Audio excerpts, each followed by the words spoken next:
Welcome back to my channel. Today's episode is What If Ash Chose Charmander. I hope you enjoy the story and recommend more good story ideas. A Different Beginning. Chapter 1, The Foundation. The morning sun spilled across the rooftops of Pallet Town, painting the quiet streets in gold. The smell of fresh bread drifted from the bakery, mixing with the crisp air that always came right before summer. Ash Ketchum stood in the backyard, barefoot in the grass, crouched low in front of Charmander. The little orange lizard Pokemon swayed on his feet, tail flame flickering brightly. Both of them were breathing harder than they had a few minutes ago. "All right," Ash said, his voice steady but firm. "One more round. Same as before, dash to the rock, then circle around and tackle me." Charmander nodded, little claws curling into the dirt. "Go." The fire type shot forward, legs pumping as fast as they could carry him. His movements were clumsy, but faster than yesterday. Ash stepped sideways, letting Charmander whiz past him by inches. "You're getting it." Ash grinned. "Keep your head up when you run, don't look at your feet." Charmander skidded to a stop, panting but smiling proudly. It was still early, but Ash had been drilling him for almost an hour. These weren't just random exercises, Ash had a plan. Speed now, technique later. Even as a kid, he'd learned from watching battles on TV that quick feet could decide a fight before it even started. "Okay," Ash said, crouching down to meet Charmander's eyes. "We're gonna try something different. Remember agility? We can't do the real thing yet, but if you push with your legs harder and keep moving in short bursts, it'll feel like you're faster. That's step 1. Charmander gave a determined nod. Ash smiled. He liked this little guy. He didn't complain. He just tried. By mid-morning, they were back inside. Ash packed the last of his things into his backpack: Pokédex, spare clothes, travel snacks, and a roll of gauze just in case. He glanced toward the kitchen, where his mom was waiting. Delia Ketchum leaned against the counter, arms crossed, watching him with that mix of pride and worry only mothers had. She was smiling, but her eyes were glassy. "You've been talking about this since you could walk," she said softly. "And now you're really going?" Ash rubbed the back of his neck. "Yeah, guess I am." She stepped forward and straightened the strap on his backpack, even though it didn't need straightening. "Just remember to eat. And don't push yourself too hard. And Mom." Ash chuckled. "I'll be fine." She hugged him tightly, and for a moment, Ash just let himself sink into it. He could feel her hand in his hair, the same way she'd done since he was little. "You're growing up so fast," she whispered. "But you'll always be my boy. No matter how far you go." Before he could take his first step onto the road, Delia came running after him with a neatly wrapped lunchbox. "First day on the road, I'm not letting you start your journey hungry," she said, her voice soft but determined. Ash took it with a grateful smile. "Thanks, Mom. I'm proud of you," she whispered as she hugged him one final time. "No matter what." Minutes later, Ash and Charmander stood at the edge of Pallet Town. The open road stretched out before them, winding toward Viridian City. Ash glanced back one last time, spotting his mom still standing on the porch, waving. "All right, partner," Ash said to Charmander. "Let's go see the world." Chapter 2, Building Strength. The dirt road ahead was open, the air fresh. And every step carried the weight of new beginnings.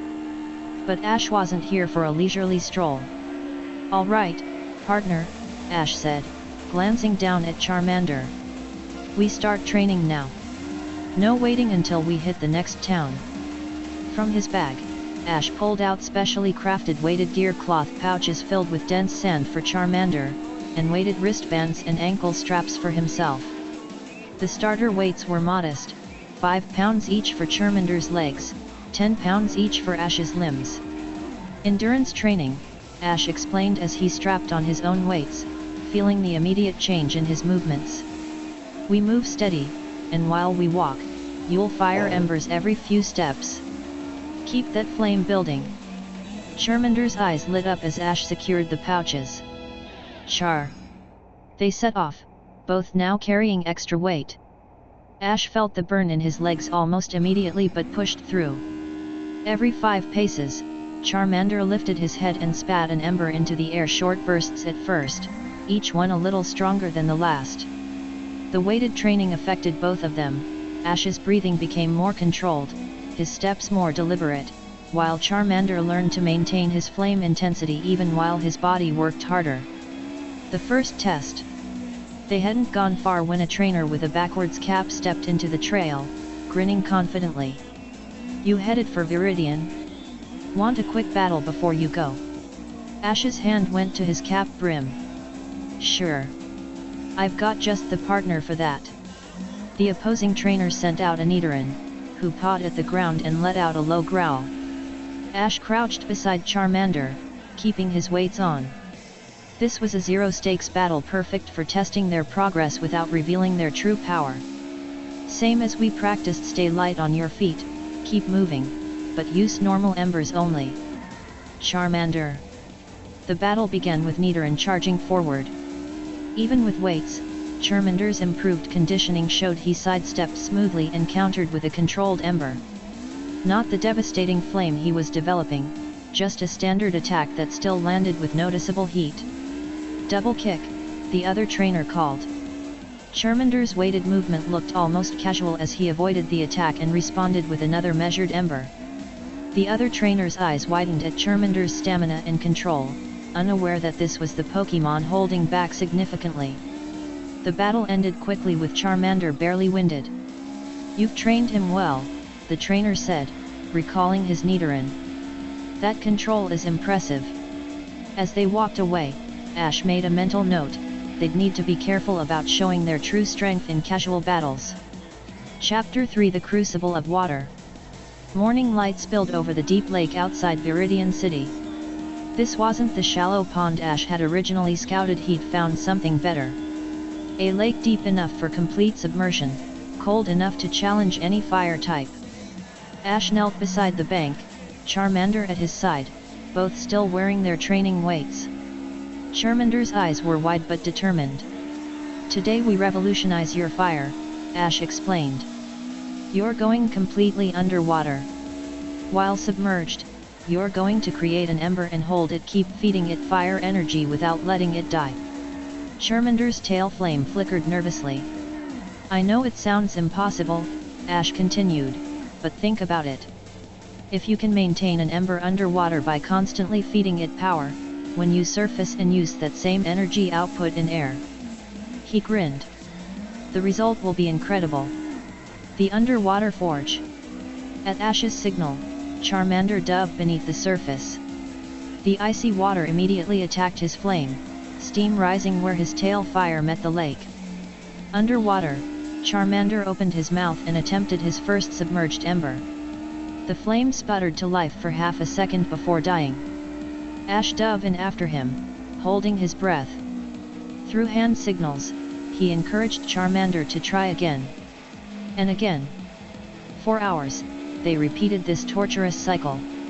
Charmander would submerge, create a tiny ember, watch it die, surface for air, then dive again. But gradually, Ash noticed the flames lasting longer, a full second, then 2, then 5. "You're learning to pour more fire energy into it faster than the water can kill it," Ash gasped during one of their surface breaks. "Keep going." The breakthrough. On the third day, something extraordinary happened. Charmander had been underwater for nearly a minute, a small but persistent ember glowing in front of his mouth like an underwater torch. When he finally surfaced and fired an ember in the open air, "Hudum!" The fireball was massive, easily 3 times the size of his previous attacks, and blazed white hot. It struck a boulder 50 feet away and reduced it to glowing slag. Both trainer and Pokémon stared in shock. "The compressed energy," Ash whispered. "You were feeding so much power into that underwater flame that when you used the same output in air." They spent the next week perfecting the technique. Charmander learned to condense these massive flames down to normal-sized embers that packed devastating power. A single condensed ember could punch through rocks, fell trees, and would likely one-shot most Pokémon they'd encounter. "This stays secret except for serious battles," Ash said firmly. "Use only normal embers in training matches and gym battles unless we're in real danger." Chapter 4: The Art of Metal. With their fire training reaching new heights, Ash turned attention to close quarters combat. But this wouldn't be simple claw sharpening. Metal Claw isn't just an attack, Ash explained as they practiced against increasingly tough targets. "It's going to become your natural state." He'd researched martial arts forms during their rest days, studying how human fighters maintained constant readiness. Now he adapted those principles for Charmander. Constant metal state. "Keep a low-level Metal Claw active at all times," Ash instructed. "Not full power, just enough to keep that metallic edge on your claws. Make it as natural as breathing." The training was grueling. Charmander had to maintain the metal enhancement while walking, eating, sleeping. At first, it drained his energy terribly, but gradually, the constant low-level enhancement became effortless. Martial foundations. Ash introduced basic martial arts stances adapted for Charmander's physique. Proper balance, weight distribution, how to generate power from the legs and core rather than just the arms. Every Metal Claw should be a perfect technique. Ash demonstrated the motions himself, shadowboxing with weighted gloves. Stance, rotation, follow-through. They practiced forms together, Ash with his weighted training gear, Charmander with his constant Metal Claw active. Strike patterns, defensive positioning. Combination attacks that flowed from one to the next. Advanced integration.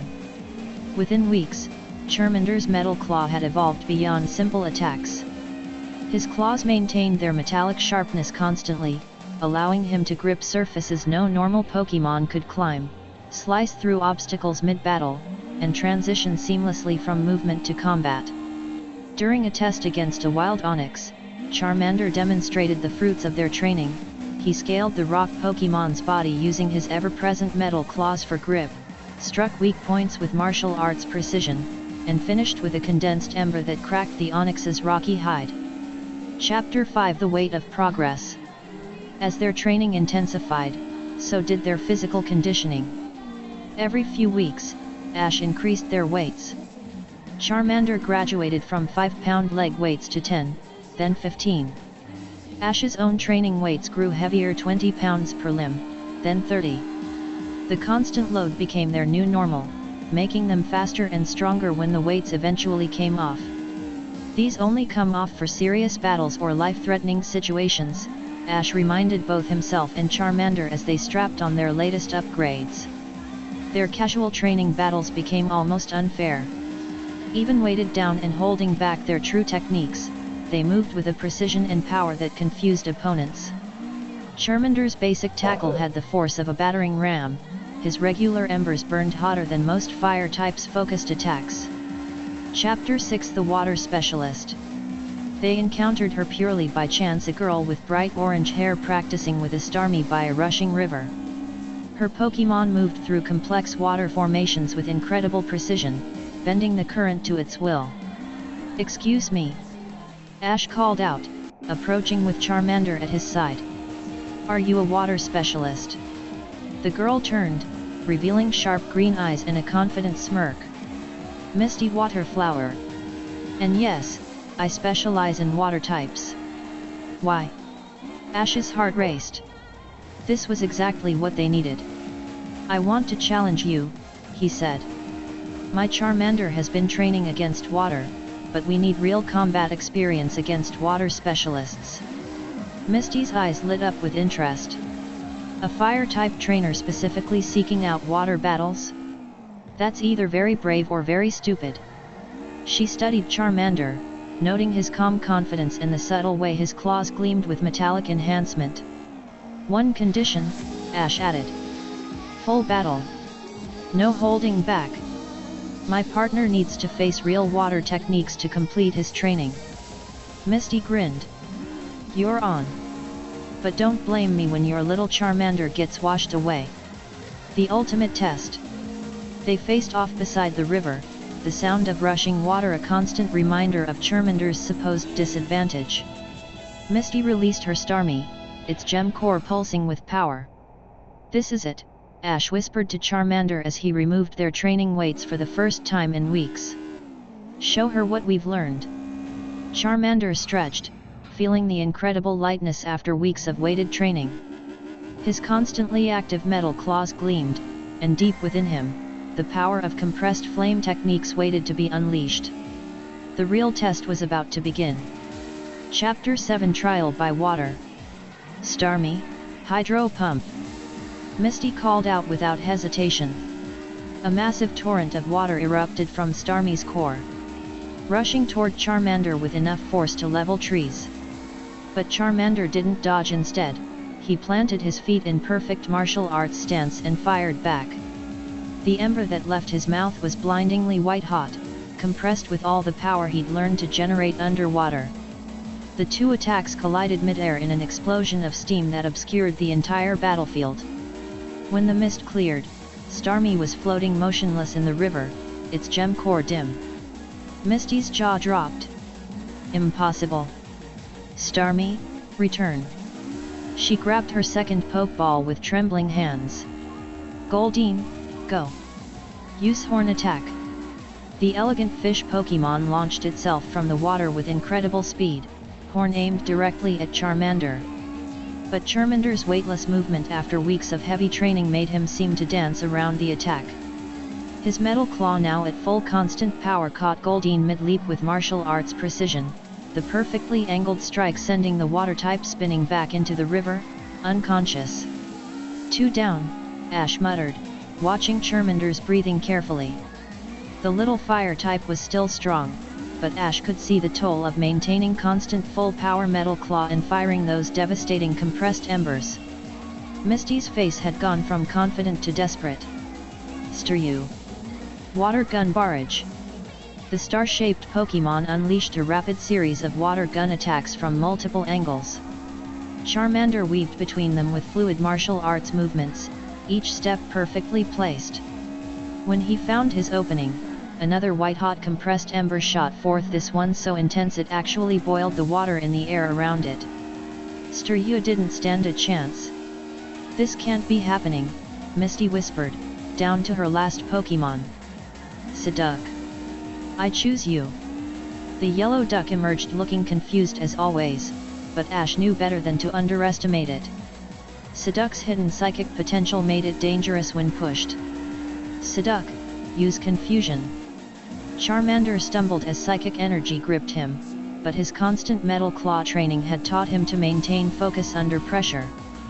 Fighting through the confusion, he fired his fourth massive white ember of the battle. Psyduck's psychic barrier barely held for a second before the compressed flame broke through, the heat wave knocking the duck Pokemon out cold. The aftermath. Charmander stood victorious but exhausted, his breathing heavy after facing 4 Pokemon consecutively. His claws gleamed even sharper than before. The constant full-power metal claw usage during battle had honed them to razor edges. But Ash could see the strain. "Charmander, return and rest," Ash said gently, recalling his partner. Misty approached slowly, her expression a mix of awe and disbelief. "I've never. How did a fire type just sweep my entire team? And those flames?" She shook her head. "They were white hot. I didn't know Charmander could produce fire that intense." "Specialized training," Ash replied simply, his mind already working on the problems he'd observed.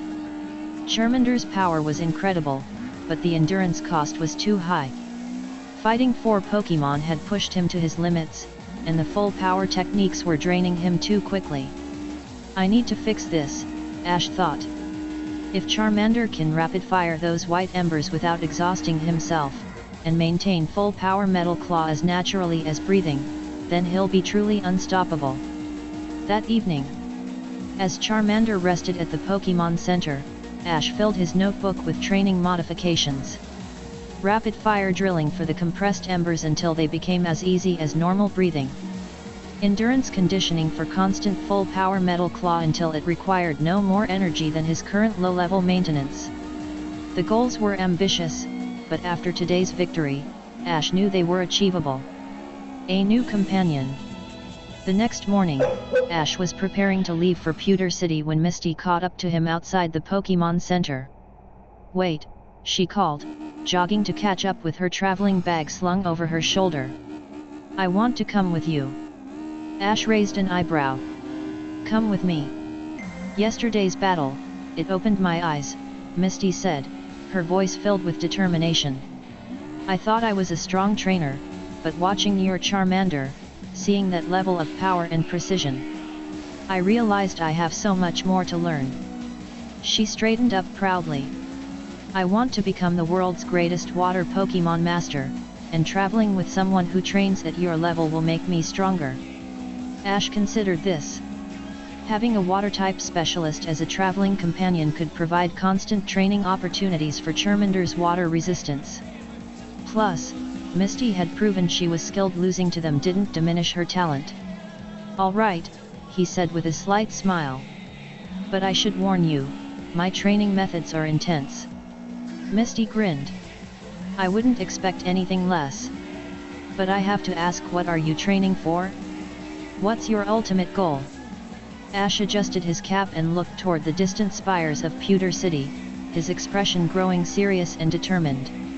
"My dream is to build the most powerful, versatile, self-sufficient team of 6 Pokémon on the planet." Chapter 8: The Road to Extremes. The path to Pewter City stretched before them like a challenge waiting to be conquered.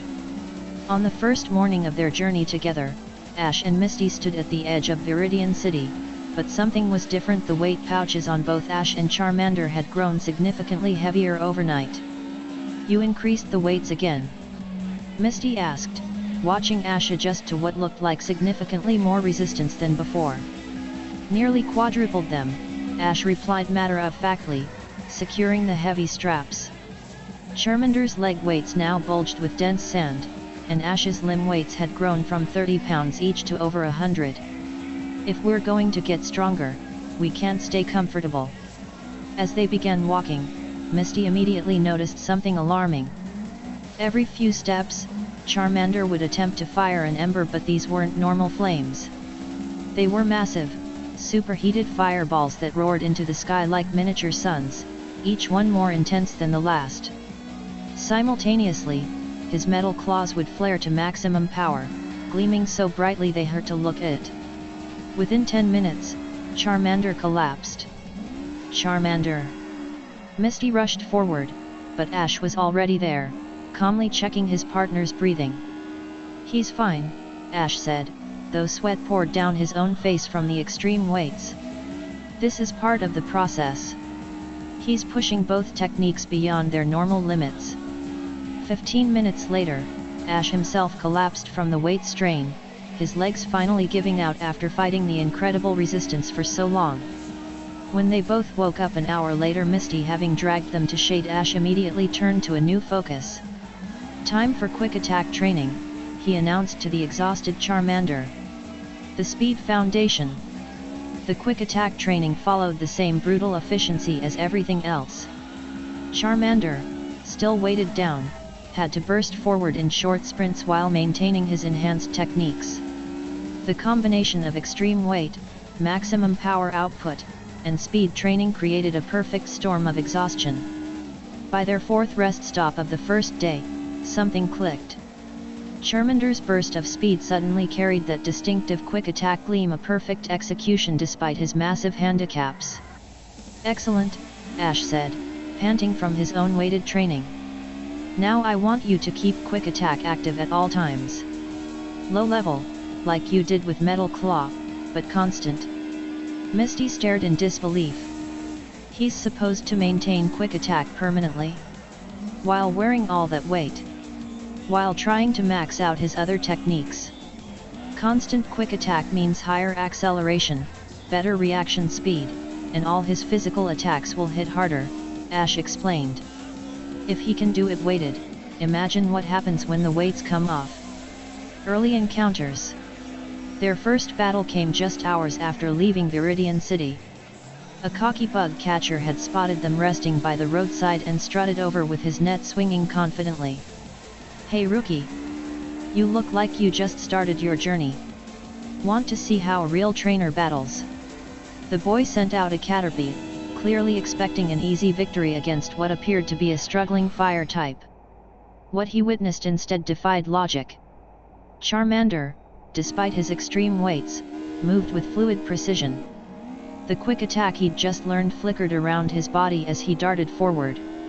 His metal claw, maintained at constant full power, sliced through the air with a metallic ring. But it was his ember that left everyone speechless. The fireball that erupted from Charmander's mouth was the size of a beach ball, white-hot at its core with flames that distorted the air around them. It struck the ground near Caterpie, not even a direct hit, and left a crater of molten earth that made the poor bug-type faint from sheer terror. The bug catcher recalled his Pokémon with shaking hands, mumbling apologies as he hurried away. "That wasn't even close to your full power, was it?" Misty asked, staring at the still glowing crater. Ash shook his head. He was trying to hold back. "These weights make it hard to control output."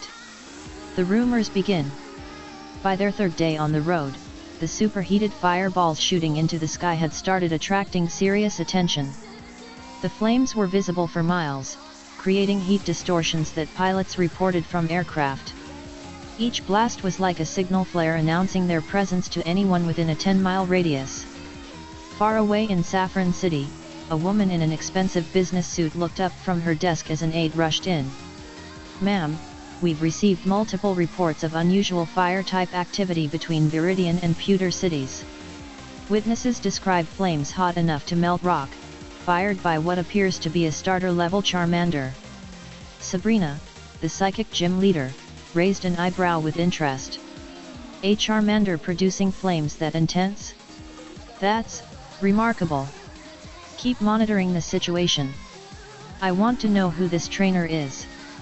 Meanwhile, in Cerulean City, an older man with a white lab coat frowned at similar reports crossing his desk. "Professor Oak," his assistant said nervously, "these reports can't be accurate. The energy readings they're describing would indicate flame temperatures exceeding 3000 degrees Fahrenheit. That's impossible for an unevolved fire type." Oak stroked his beard thoughtfully. "Nothing is impossible, my boy. Just improbable. Someone is pushing their Pokémon far beyond normal limits. The question is, at what cost?" Drawn by the flames, the spectacle began drawing challengers of increasing skill. On their fourth day, a hiker approached their camp with a confident grin. "I've been following those fire shows for 2 days, he announced. "Name's Bruno, not the Elite Four member, before you ask, and I think your little lizard needs to face some real rock types." He released a Graveler that rolled forward with practiced ease. This wasn't some wild Pokémon or rookie trainer's first catch, this was a seasoned fighter. Graveler, defense curl then rollout. The rock type tucked into a ball and began spinning, building momentum as it carved a path straight toward Charmander. Even with his enhanced reflexes, the weighted fire type had to work to avoid the attack. "Metal Claw, full power!" Ash called. Charmander's claws erupted in brilliant metallic light as he slashed at the spinning Graveler. The impact sent sparks flying, and both Pokémon were knocked backward. The Graveler uncurled, surprised to find deep gouges in its rocky hide. "Rock throw barrage!" A hail of stones flew toward Charmander, who weaved between them with quick attack-enhanced movement. His response was devastating, a superheated ember that struck Graveler center mass, causing the rock type's outer layer to glow cherry red from the heat. Graveler tried to continue fighting, but the intense temperature had weakened its rocky structure. Charmander's follow-up Metal Claw shattered through the heated stone like glass. Bruno recalled his Pokémon with genuine respect. "That's some serious power, kid. You training for the league?" "Something like that," Ash replied, already focused on the next training session. High-level interest. The battles were becoming more frequent and more challenging. Word was spreading through trainer networks, carried by those who'd witnessed the impossible flames. In Viridian City's gym, Giovanni sat in his office, reading reports with growing interest. A Charmander that can melt Graveler? Interesting. His Persian purred at his side as he considered the implications. Have someone keep an eye on this trainer's progress. Anyone who can achieve such results with basic Pokemon could be useful. In Pewter City itself, Brock paused during his gym preparations as reports reached him. Flint, he called to his father, who was taking one of his extended breaks from gym duties, have you heard these stories about some trainer heading our way? Apparently his Charmander can produce flames hot enough to liquefy rock. Flint, lounging on his favorite boulder outside the city, just grinned. Sounds like someone who actually knows how to train. Should make for an interesting gym battle. The Water Gun Gauntlet. As their routine evolved to include Misty's water attacks during training, the intensity reached new heights. Charmander would attempt his superheated ember techniques while Staryu peppered him with precise water gun attacks. The sight was surreal, a fire type maintaining blazing techniques while being constantly doused, steam erupting around him like a natural hot spring. This is insane, Misty muttered as she directed Staryu's attacks. He's actually getting better at maintaining his flames while wet. During one of these sessions, they were interrupted by a group of 3 trainers who'd been drawn by the spectacle. Is that Charmander really firing those massive flames while being hit by water gun? One asked in amazement. The battle that followed was a testament to their training. The 3 trainers sent out a Pidgey, a Rattata, and a Nidoran simultaneously, thinking numbers would overcome power. They were wrong. Charmander, even while maintaining his crushing weight load and enduring Misty's water barrage, demolished all 3 opponents in under 30 seconds. His quick attack-enhanced movement made him seem to teleport between targets, each superheated ember finding its mark with devastating accuracy. The trainers left in stunned silence, already spreading tales of the impossible fire type to anyone who would listen. Elite attention. The stories had reached the highest levels of the Pokemon world. In Indigo Plateau, Lance looked up from his training as a messenger arrived with urgent reports. Sir, there's a new trainer causing quite a stir. His Charmander is producing flames comparable to those of fully evolved dragon types. Several gym leaders have requested information on his identity. Lance's eyes narrowed with interest. A Charmander with that level of power?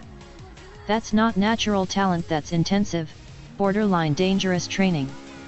This trainer is either brilliant or reckless. He paused. Possibly both. Keep me informed of his progress.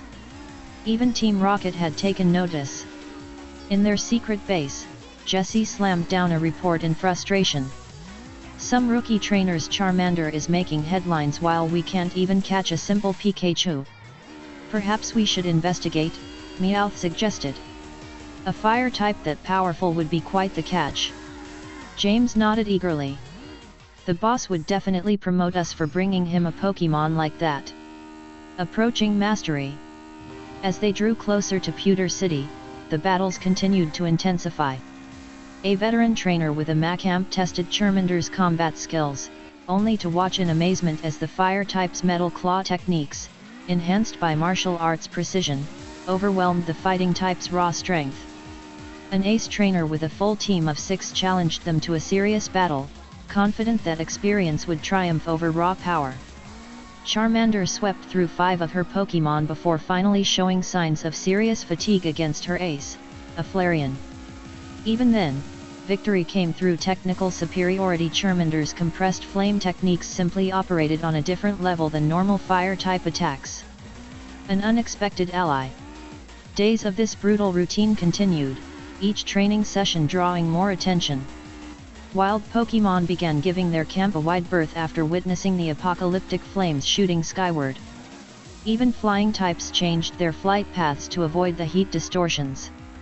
During one particularly intense session where Charmander had pushed himself to fire 7 consecutive superheated embers before collapsing, they received an unexpected visitor. A wild Chansey approached their makeshift camp, drawn not by curiosity like the trainers, but by genuine concern. She'd been watching from the forest edge for 2 days, witnessing the pattern of extreme training followed by complete collapse. Without being asked, Chansey began using heal pulse on Ash's strained muscles, then moved to Charmander, her healing energy soothing the fire type's overworked body.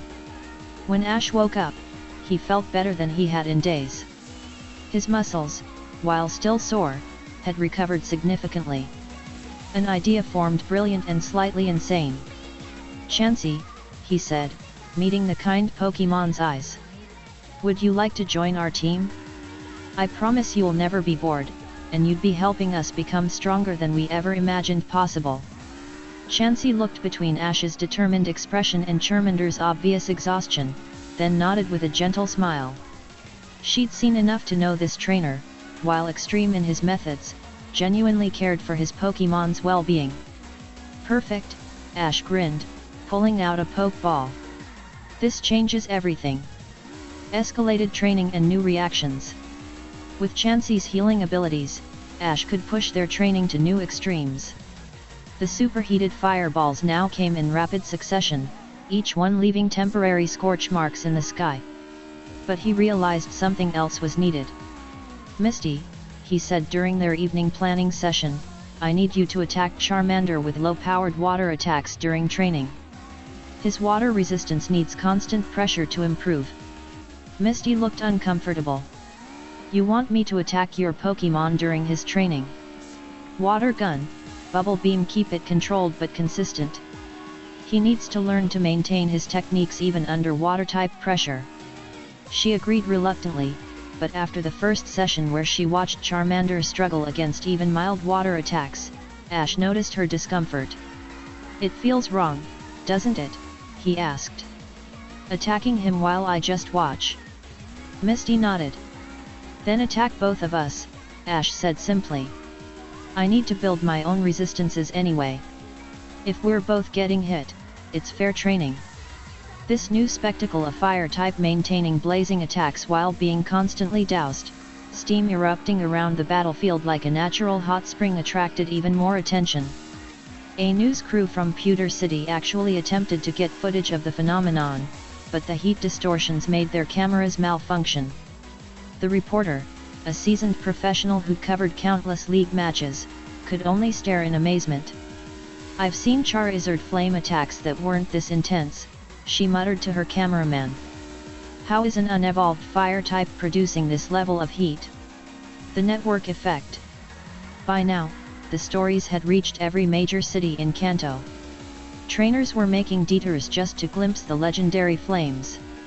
Pokémon centers began receiving calls asking about the fire-type phenomenon traveling toward Pewter City. In Celadon City, Erica paused during her garden meditation as her aide brought disturbing reports. "Ma'am, multiple witnesses describe flames hot enough to wilt grass from hundreds of feet away. If this trainer passes near Celadon, our gardens could be at risk." Erica's usually gentle expression grew concerned. Such power without proper control could be dangerous. "Have someone monitor their route carefully." Lieutenant Surge, reading similar reports in Vermilion City, had a very different reaction. He slammed his fist on his desk with excitement. "Now that's what I call real power. Finally. A trainer who understands that holding back gets you nowhere." His Raichu chittered nervously as electrical sparks flew from its trainer's enthusiasm. The Elite Four take notice. The phenomenon had grown too large to ignore. In the Elite Four chambers, Agatha cackled as she reviewed the mounting reports. "Giovanni's asking questions about this trainer, Lance wants constant updates, and even that brat Blue is curious." Her Jengar materialized beside her, grinning wickedly. "A Charmander that can melt rock, reminds me of my youth, when trainers weren't afraid to push boundaries." Bruno, the fighting-type Elite Four member, was more analytical. The physical conditioning required for this level of training would be extraordinary. Both trainer and Pokémon must have incredible discipline. He looked at his Macamp thoughtfully. "Perhaps we should increase our own training intensity." Lorelei, reviewing ice damage reports from trainers whose ice types had melted from the ambient heat alone, was deeply concerned. This level of power without evolution is unnatural. Someone needs to investigate whether this training is actually safe for the Pokémon involved. Dangerous encounters. As word spread, not all attention was welcome. A group of Pokémon poachers had heard the stories and decided to investigate. They found Ash's camp during one of his most intensive training sessions, watching from concealment as Charmander fired consecutive superheated embers while enduring water attacks from Misty's Staryu. That fire type would be worth a fortune on the black market, the leader whispered. No collector has ever seen power like that from an unevolved Pokémon. They made their move at dawn, releasing a Crobat and 2 Mook to overwhelm the camp with numbers and status effects. What they encountered instead was their worst nightmare. Charmander, even exhausted from the previous day's training, moved with quick attack speed that made him appear to teleport. His metal claws carved through the poison type's defenses like paper, and his embers even at reduced power to avoid killing the attacker's Pokémon left them unconscious in seconds. The poachers fled without their Pokémon, which Ash promptly healed with Chansey's help and released back to the wild. "Word's getting out too much," Ash said grimly to Misty. "We need to be more careful about who's watching." Scientific interest. Professor Oak had finally decided to investigate personally. Using his connections with the Pokémon League, he'd been tracking their route and monitoring the reports. The sheer impossibility of what was being described demanded scientific scrutiny. He arrived at a distance during one of their training sessions, using high-powered binoculars to observe from a safe range. What he saw challenged everything he knew about Pokémon physiology. Charmander's flames were indeed reaching temperatures that should be impossible for his species. The heat signatures on Oak's equipment readings were off the charts. But more disturbing was what he observed about the training methods: the extreme weights, the constant technique usage, the pattern of pushing to complete exhaustion. "Remarkable and terrifying," he murmured into his recording device. "The results are undeniable, but the methods, this borders on abuse, even if the Pokémon appears willing. The long-term effects of such extreme conditioning are unknown." He made a note to keep monitoring the situation. If the Pokémon's health began to suffer, intervention might be necessary. The Gyarados incident. They were refilling water bottles at a mountain lake when it happened. A massive shadow moved beneath the surface, and suddenly a Gyarados burst from the depths over 20 feet of serpentine rage, scales gleaming in the afternoon sun. "That's not a normal wild encounter," Misty breathed. "Gyarados are rare, and this one's huge." The beast's roar shook the mountainside. This wasn't going to be a simple training battle. "Charmander, weights off," Ash commanded, the first time he'd given that order since they'd started the journey. The transformation was immediate. Freed from the massive weight resistance, Charmander moved like lightning, his permanent quick attack enhancement making him appear to teleport around the battlefield.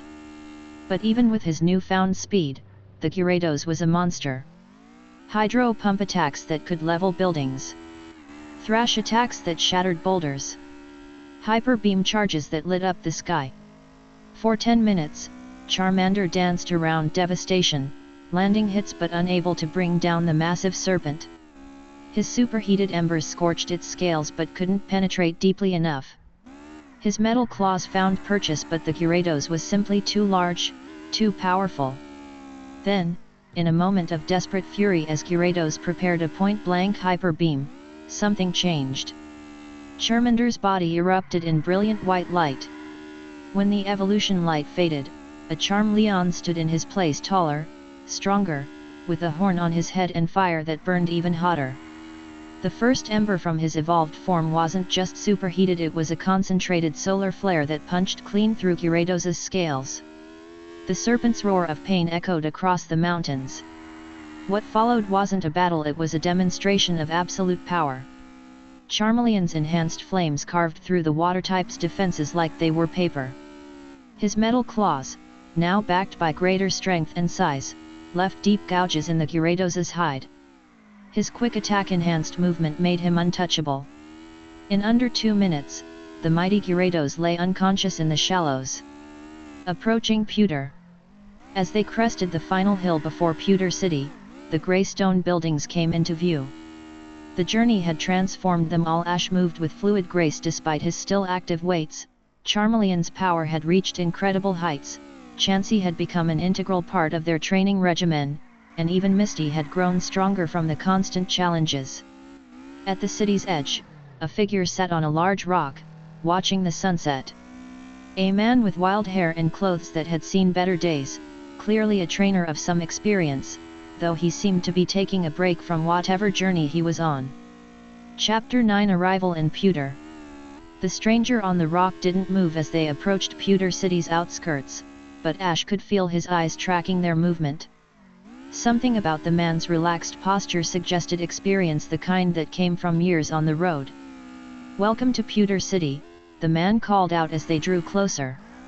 His voice carried the roughness of someone who'd spent more time outdoors than in. "Name's Flint. You folks heading for the gym?" Ash paused, studying the man. There was something familiar about him, though he couldn't place it. "That's the plan. I'm Ash Ketchum, this is Misty Waterflower." Flint's eyes sharpened with interest as he looked between them. "Ketchum, and Waterflower.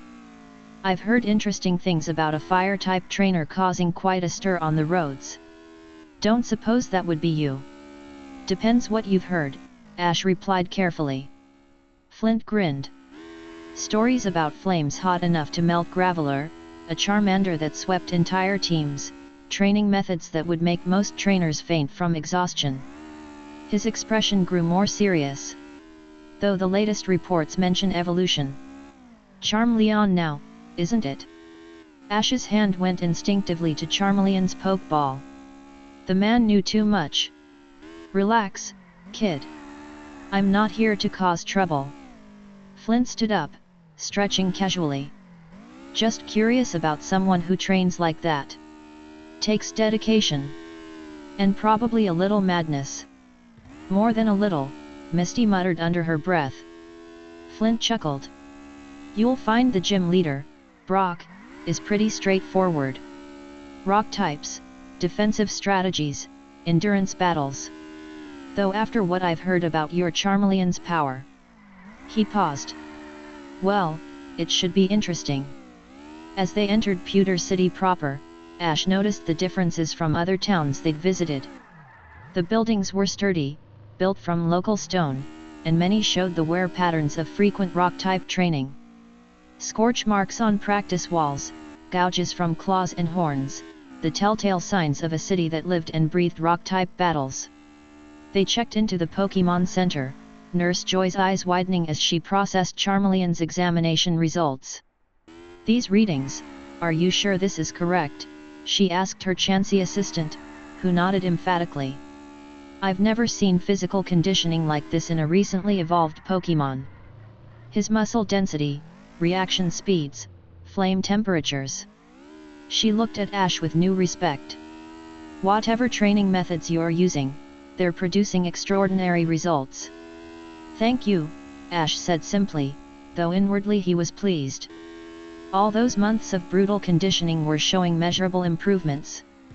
Chapter 10 The Collateral Damage Problem. The next morning brought their first real challenge since arriving in Pewter City.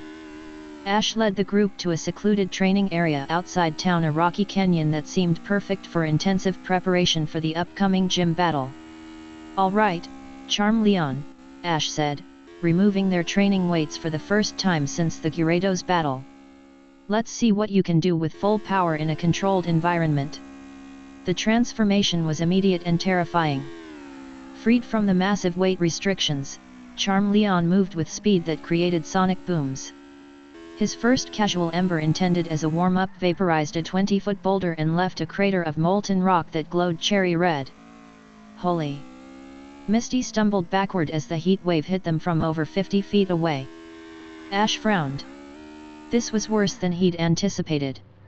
Charmeleon's power had grown exponentially with evolution, but their training space limitations had grown with it.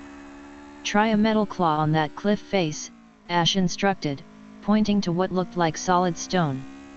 Charmeleon's claws gleamed with metallic light as he struck. The entire cliff face, easily 30 feet of solid rock, split down the middle with a sound like thunder. Boulders crashed down, sending up clouds of dust that could be seen from Pewter City itself. "We need to stop," Misty said urgently. "People are going to investigate that noise." But Ash was already seeing the bigger problem.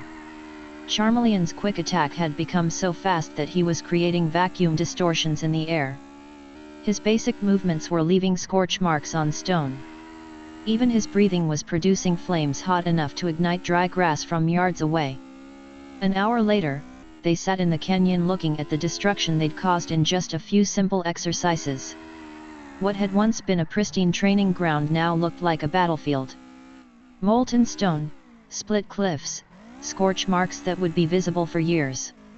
"We can't train like this," Ash admitted reluctantly.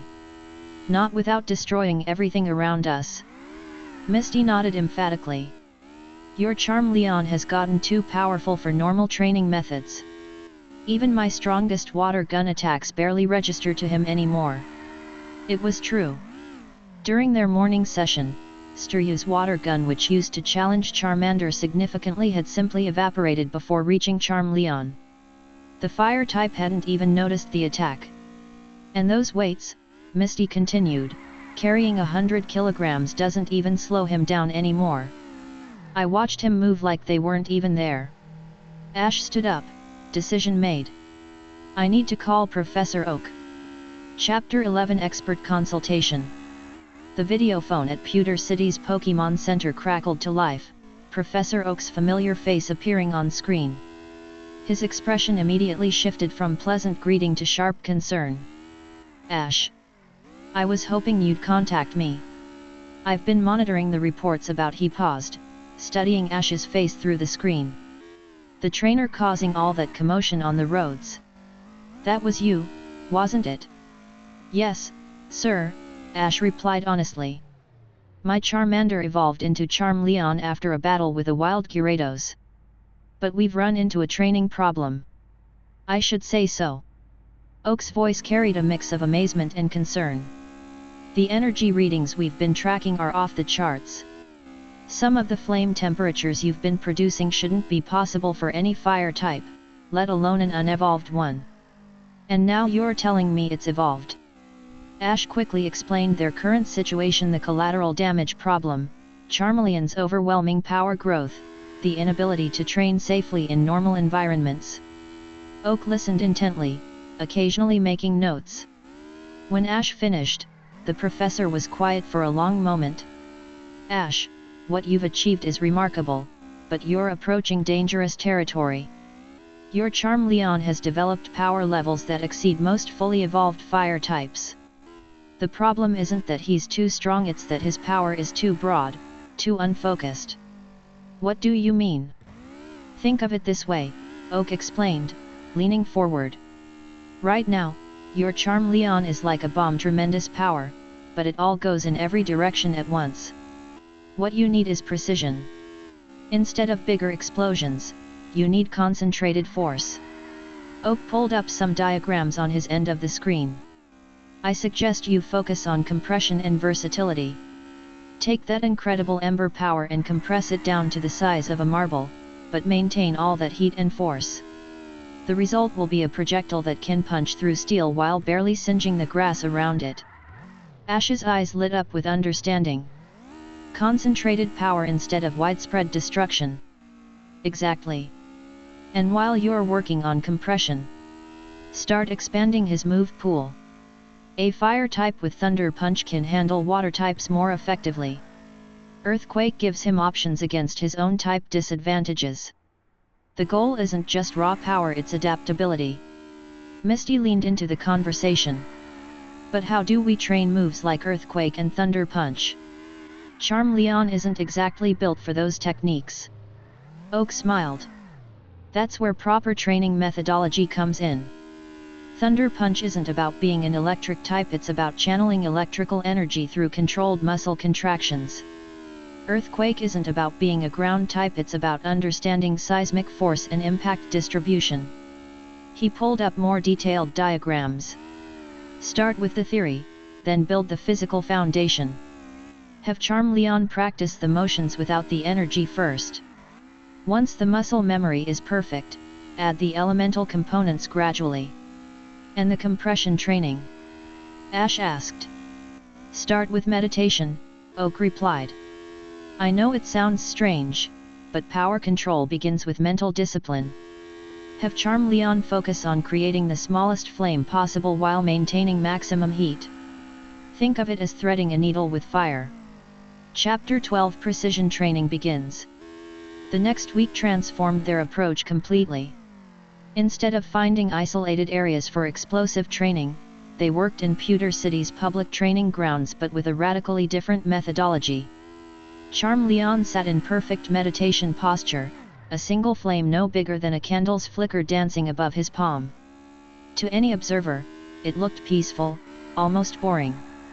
They had no idea the flame contained enough concentrated heat to melt through titanium. Smaller, Ash coached quietly. Keep all that power, but compress it down. Hour by hour, the flame shrank. Charmeleon's control was becoming surgical. By the third day, he could produce a flame the size of a match head that could cut through solid rock like butter.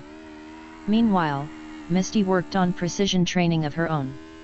Instead of overwhelming water gun attacks, she fired pinpoint streams that Charmeleon had to dodge or deflect with minimal movement. The exercise taught both Pokémon incredible accuracy. The Thunder Punch training began with pure technique. Charmeleon practiced the punching form hundreds of times, proper stance, weight transfer, muscle engagement without any electrical energy at all. Every movement has to be perfect, Ash explained. Once you add the electricity, there's no room for sloppy technique. On the fourth day, they added the first sparks. Charmeleon's claws began to tingle with electrical energy, small static discharges that made his metal claw attacks carry an extra sting. By day 6, he was generating actual Thunder Punch attacks, controlled bursts of electrical energy that crackled around his fists with devastating potential. The earthquake training proved more challenging. Charmeleon had to learn to channel force downward through his body into the ground, creating targeted seismic waves rather than widespread destruction. Feel the ground beneath you, Ash instructed. Don't just hit it, understand it. Find the weak points, the stress lines, the places where force will travel most efficiently. Other trainers in Pewter City's training grounds began to notice the strange exercises. A fire type practicing electrical and ground-based attacks was unusual enough. But the precision with which Charmeleon executed each technique was remarkable. That's not normal fire type training, a local rock type specialist muttered to his friend. Look at that control. He's making those attacks look effortless. Chapter 13 Unexpected Attention. Their week of precision training hadn't gone unnoticed. On the 6th day, a familiar figure approached their training area. Impressive work, Flint said, settling onto a nearby bench. Most trainers your age are still focused on making bigger explosions. You're teaching surgical precision. Ash looked up from where he was coaching Charmeleon through Thunder Punch combinations. You've been watching us train. Hard not to. That compressed ember technique I watched you cut through a steel training dummy yesterday like it was paper. And that Thunder Punch form is better than most fighting type specialists achieve.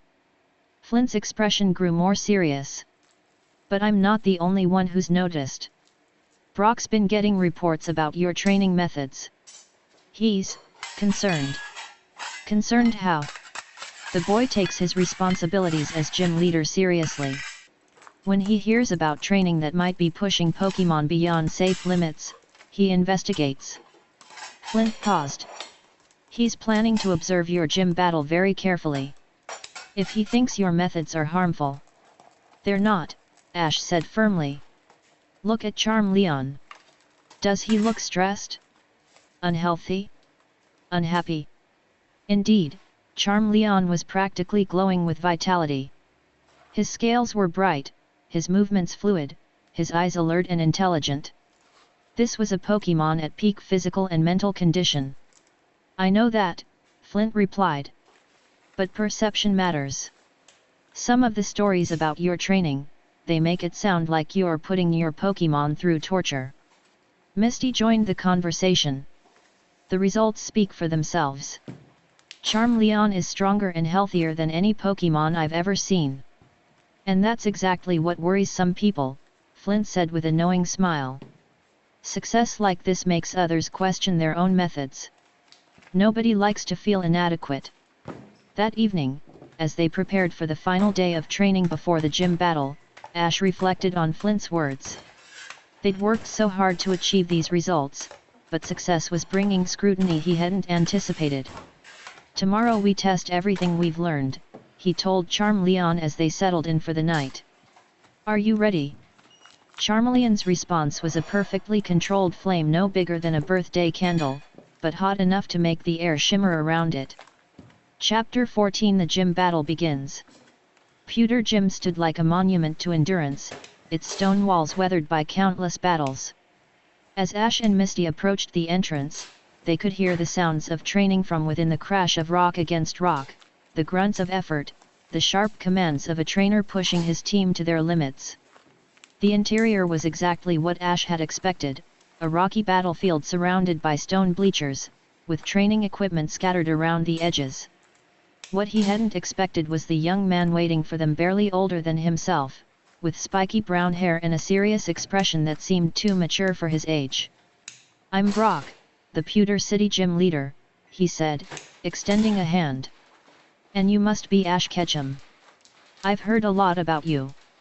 Good things, I hope, Ash replied, shaking the offered hand and noting the calluses that spoke of hands-on training. Interesting things, Brock corrected with a slight smile. Your reputation precedes you. A fire-type trainer who seeks out water-type battles, training methods that produce results most people consider impossible, a Charmeleon that evolved after defeating a wild Gyarados single-handedly. Ash noticed movement in the stands. Flint had taken a seat in the upper rows, watching with keen interest. Several other trainers and gym staff had also gathered, drawn by curiosity about the challenger who'd been generating so much buzz. Standard gym rules, Brock announced, moving to his position. 2 Pokemon each, no substitutions. The challenger may recall and resend their Pokemon, but the gym leader may not. He grabbed a Pokeball from his belt. I've trained my team to handle fire types, but I'll admit I've never faced anything like what I've been hearing about. Let's see if the reality matches the rumors. Onyx, let's go. The massive rock snake materialized in an explosion of light, its segmented body coiling as it reared to its full height. At over 28 feet tall, it dominated the battlefield, its presence alone enough to intimidate most challengers. Ash felt a familiar thrill of anticipation. This was what they'd trained for. Charmeleon, show them what we've learned. The fire type emerged from his Pokeball with fluid grace, landing in perfect fighting stance. To the observers, he looked like any other Charmeleon, perhaps slightly more defined musculature, but nothing obviously extraordinary. They were about to discover how wrong they were. Onyx, rock throw. The massive snake's tail whipped forward, sending a barrage of boulders toward Charmeleon. Each stone was the size of a small car, thrown with enough force to crush anything in its path. What happened next defied belief. Charmeleon's form blurred as his always active quick attack enhancement suddenly intensified beyond its normal constant level. He wove between the projectiles like they were standing still, each movement economical and precise. His metal claws, perpetually gleaming with their constant low-level enhancement, suddenly blazed with full power. Weights off. Metal claw, full intensity. Freed from the massive training weights for the first time in weeks, Charmeleon moved like lightning given form. His claws, now at maximum enhancement and backed by his true unweighted speed, carved through Onyx's rocky hide like it was paper. Deep gouges appeared across the massive snake's segments, each strike precisely placed for maximum effect. Incredible! Brock stared in amazement. That metal claw technique, the constant enhancement, the precision strikes, I've never seen anything like it. But Ash was already calling the next move. Compressed Ember, Center Mass. The flame that shot from Charmeleon's mouth was no bigger than a marble, but it struck Onyx with the force of a cannonball. The compressed fire punched clean through the rock snake's thick hide, leaving a perfectly round hole that glowed with residual heat. Onyx crashed to the ground, unconscious in under 30 seconds. The gym fell silent except for the sound of settling stone dust. "Incredible," Brock whispered, recalling his Onyx with shaking hands. "I've never seen power like that from a recently evolved Pokémon." He grabbed his second Pokeball, his expression shifting from amazement to grim determination. "But this battle isn't over. Graveler, you're up." The compact rock Pokémon materialized, its heavily muscled form radiating defensive power. Graveler had been Brock's ace for 3 years, trained specifically to handle the most challenging opponents. "Defense curl into rollout," Brock commanded. Graveler tucked into a tight ball and began spinning, building momentum as it carved a path across the rocky battlefield. This wasn't the wild, unfocused rollout attack they'd seen from other rock types. This was precision, speed and power, guided by years of training. "Earthquake," Ash said calmly. Charmeleon raised one foot and brought it down with perfect technique. The seismic wave that erupted was surgical in its precision. Instead of shaking the entire gym, it created a targeted fault line directly in Graveler's path. The rolling rock type hit the sudden gap in the floor and went airborne, its momentum broken, spinning wildly out of control. "Now! Quick attack into Metal Claw combination." Charmeleon's already active quick attack suddenly blazed to maximum intensity, making him appear to teleport as he intercepted the airborne Graveler. His constantly enhanced Metal Claws flared to full power, each strike backed by incredible speed and precision. A rapid series of enhanced slashes connected before Graveler could recover its bearings, each impact leaving deep metallic gouges in the rock Pokémon's dense hide. Graveler crashed to the ground, twitched once, and lay still. The entire battle had lasted less than 2 minutes.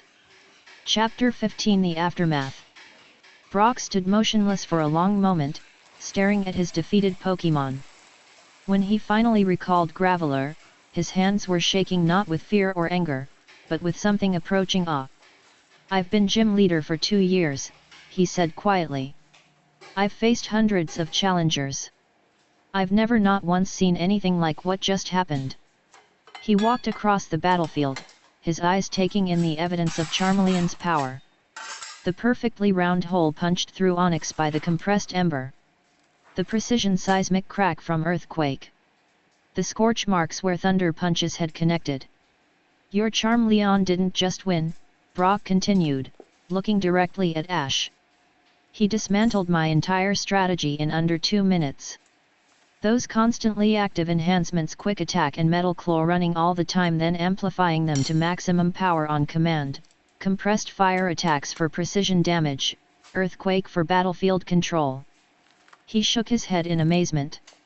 "How did you teach a fire type to maintain multiple techniques simultaneously like that?" "Dedication," Ash replied simply. "And a lot of very hard work." From the stands, Flint was watching with the expression of profound satisfaction. He'd seen enough battles to recognize something special, and this had been extraordinary even by his standards. Brock reached into his pocket and pulled out a small, octagonal badge made of grey stone. "The Boulder Badge, Ash's first official gym victory." "This is yours," Brock said, extending the badge. "But I have to ask, where did you learn to train like that? Those aren't standard methods." Before Ash could answer, Flint's voice carried down from the stands. "They're his methods, Brock." The boy figured out how to push beyond normal limits without breaking his partner. "That's the mark of a truly exceptional trainer." Brock turned to look up at Flint, surprise replacing the awe on his face. "Dad? What are you doing here? I thought you were still on your wandering journey." "Came back to see something special," Flint replied, climbing down from the stands. "And I wasn't disappointed. The family resemblance was obvious now that Ash looked for it. The same hair, the same serious expression, the same hands marked by years of working with rock types. Dad's the former gym leader, Brock explained to Ash. He left 2 years ago to find himself, I suppose. Left me to handle gym duties while he wandered around the region. Flint winced at the accusatory tone. I needed to remember why I became a trainer in the first place. Sometimes responsibility can make you forget the joy of it. He looked at Ash with genuine respect. Watching you battle reminded me. That's what Pokemon training should be: partnership, growth, pushing each other to become better. Brock's expression softened as he looked between his father and Ash. You know what? I've been thinking about this for months. Running a gym is important, but... He turned to face Ash directly. I want to ask you something. Would you consider letting me travel with you? The request caught Ash off guard. You want to leave your gym? Not permanently, Brock clarified quickly. But I need to see more of what's possible. Watching your Charmeleon today showed me how much I still have to learn. My rock types are strong, but they're not growing the way they could be. Flint stepped forward. I'd take over gym duties while you're gone. It's about time I stopped running from my responsibilities anyway. The older man's expression grew serious as he addressed his son. You've done excellent work here, Brock. Better than I ever did.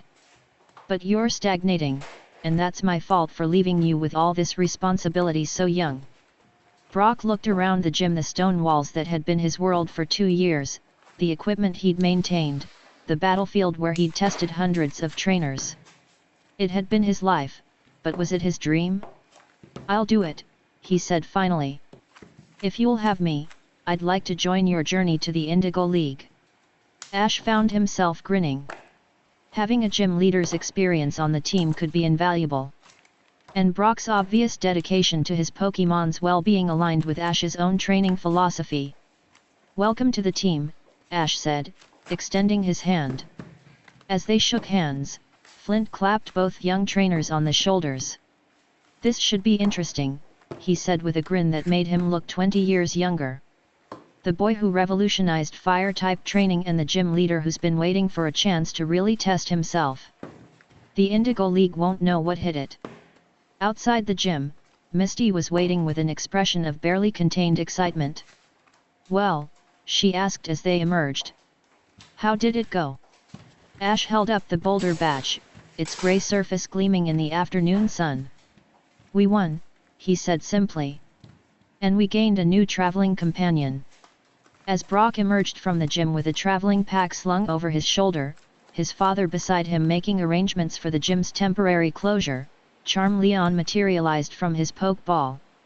The fire type looked around at their expanded group, then let out a small, perfectly controlled flame no bigger than a candle, but hot enough to make the air shimmer. It was his way of saying, let's see what comes next. The road to the Indigo League stretched ahead, full of challenges they couldn't yet imagine. But with each victory, each new technique mastered, each bond strengthened, they were becoming something unprecedented, a team that refused to accept the normal limitations of what was possible. And they were just getting started. Thanks for watching. If you enjoyed the video, like, subscribe and comment what you want to see next. Aside from fanfics, I'm planning on making car content. If you want to see that, keep your ears open. I'll drop a link to that channel in the description when I start recording the car content.